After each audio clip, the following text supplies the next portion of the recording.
Friends, मला appendix आजार झाले. कशामुळे झाले ते सांग.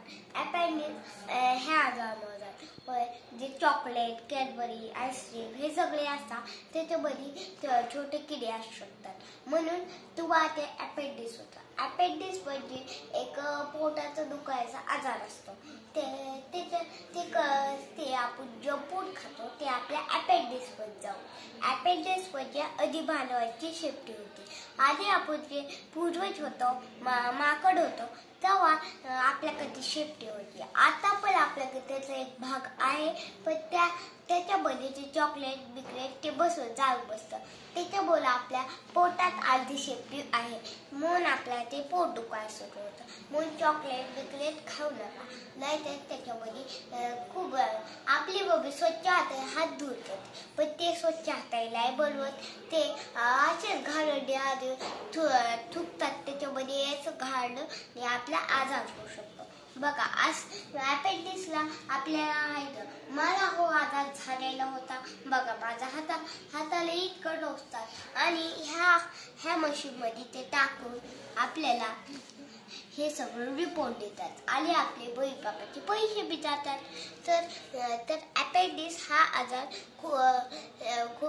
हे खूप पसरल्यावर तर तुम्हाला असं इथं जावं लागेल.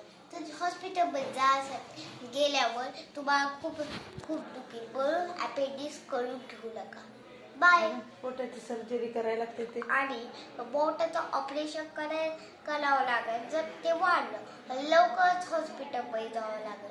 ज्याला आता झालंय त्यांनी सध्या त्यांनी आता ऑपरेशन. समोसा खायचा, पाव खायचे, समोसा पाव बी नसता खायचे. समोसा मध्ये मैदा असतो, गहू पाहिजे, गहू स्वच्छ असतो, पण गहूचे साल्ट काढ ते तर नाही चाललं असतं. पण सोबत मैदा असतं, मैदा एकदम घाट असते, ते दिसत नाहीत काय, म्हणून अपेंडिक्स आजार ह्या गोष्टी होतो. चॉकलेट, लॉलीपॉप, आईस्क्रीम हे सगळे आपण बिस्किट बी नाही खायचं. बिस्किट बी जंक फूड पदार्थ घरी आपल्या भाजी चपाती स्वच्छ हात धुवून भेटतात, तिथं स्वच्छ हात धुत नाही. Bye friend. केक खायचा ना, और केक बी नाही खाणार, कारण की हे केक बी घाणेरडा असतो. त्याच्यामध्ये आणि बर्थडेला केक असतो, त्याच्यामध्ये तू कॅन्डल बी लावू नका, कारण की ते कॅन्डलचे ते छोटे काळं पडतं ना, ते आपल्या केकवर टाक आणि आपण ते केक खाल्लं तर आपल्याला अपेंडिक्स आजार होऊ शकतो. मग तुझी सर्जरी करायची का आता?